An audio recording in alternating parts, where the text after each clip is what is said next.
Após ter visto os mates padrões, checkmate 1 e 2, agora nós vamos ver uma partida onde terminou com o mate do corredor. Para a gente ver um pouco da lógica, como que as coisas acontecem na prática.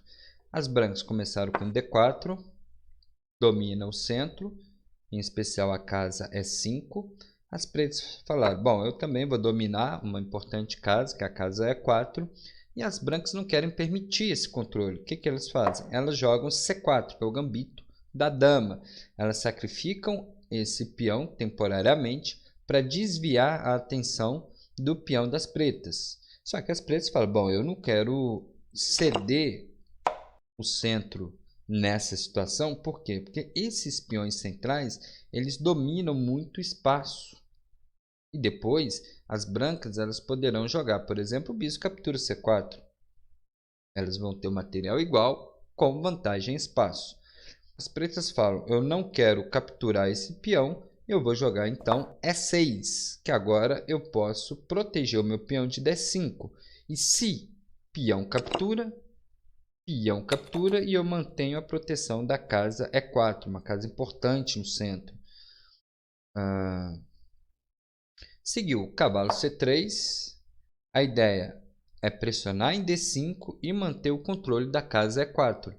As pretas, eu também quero disputar a casa E4 e segurar a casa D5.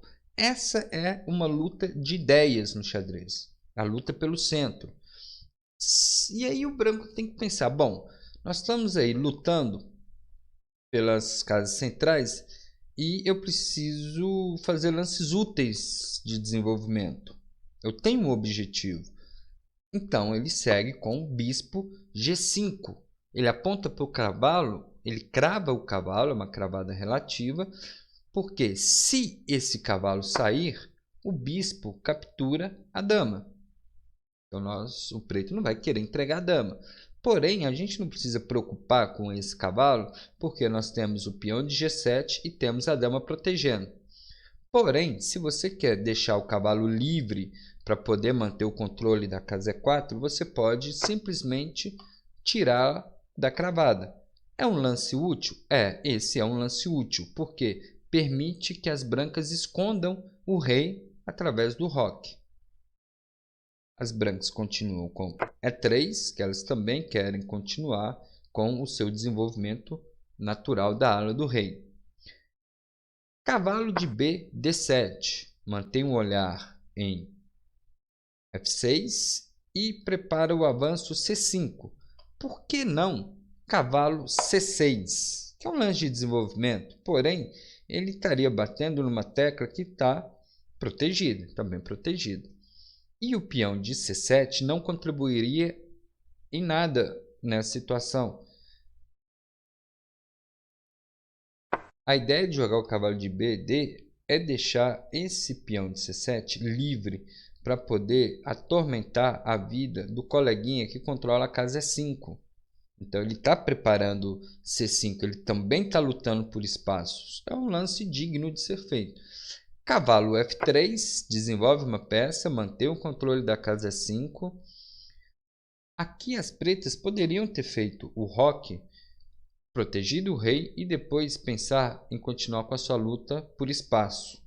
Antes de abrir o centro, antes das peças entrarem em confronto. É uma pequena imprecisão? Pode ser. Não fazer o roque aqui pode ser uma pequena imprecisão e foi o que aconteceu. Jogou C5. Lutando por espaço. Mas o rei do branco também está no centro. Sim, sem problema algum. Peão captura. Cavalo captura. Aponta. Peão captura. Não é uma captura boa, porque esse peão de E6, ele limita o movimento desse bispo. Então, quando você captura, você permite a captura de peão. Porém, as pretas optaram por trocar o máximo de peças possível. Para quê? Para aliviar a pressão. E aí, bispo captura, cavalo captura. Não é a melhor captura, óbvio que não. Por quê? Porque permite a troca de damas e agora o rei das pretas vai ficar no centro do tabuleiro. Mesmo sem damas, ainda assim há o risco de levar mate. a um meio jogo sem damas, vamos dizer assim. Então, o melhor aqui teria sido dama captura. E mesmo que entregue o peão, por exemplo, cavalo captura, peão captura, dama captura, as pretas elas podem proteger o seu rei, e aí essa dama vai estar exposta, ele vai poder seguir com o bispo E6 atacando a dama, ou a torre que vai para F8 vai poder atacar essa dama. Então, por exemplo, aqui se roque, então ele tem as possibilidades de torre D8 atacando a dama, ou ele pode seguir com o bispo E6 atacando a dama. Enquanto agora quem vai sofrer com o rei no centro do tabuleiro são as brancas, tá? No entanto, ele jogou cavalo captura, permitindo aí dama toma, rei toma. Note que essa torre está mal colocada. Também está mal colocada a torre das brancas. A torre de A8 tem dificuldade de entrar em jogo. A torre das brancas vai entrar em jogo agora. Como? Através do grande roque. Cheque ameaçou o rei. Rei E8. Ele poderia ter seguido? Poderia ter seguido com rei C7.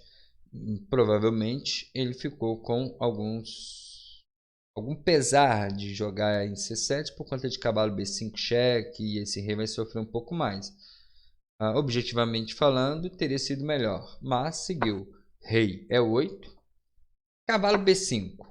Qual que é a ideia de cavalo B5? A ideia de cavalo B5 é seguir com C7, dando cheque e ameaçando a torre de A8, um ataque duplo. Pensando nisso, ele falou, bom, eu vou salvar a torre.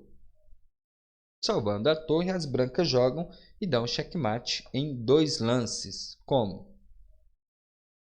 Cavalo cheque, com a ideia de afastar o rei para a torre poder entrar.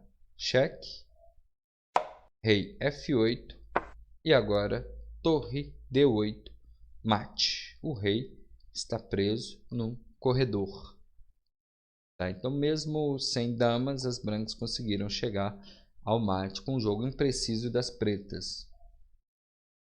Bom, essa foi uma miniatura, partida entre 2 jogadores conhecidos, para a gente ver na prática acontecendo aí um mate do corredor. Espero que tenham gostado. Deixe o seu like, siga o canal para mais notificações. Valeu, galera!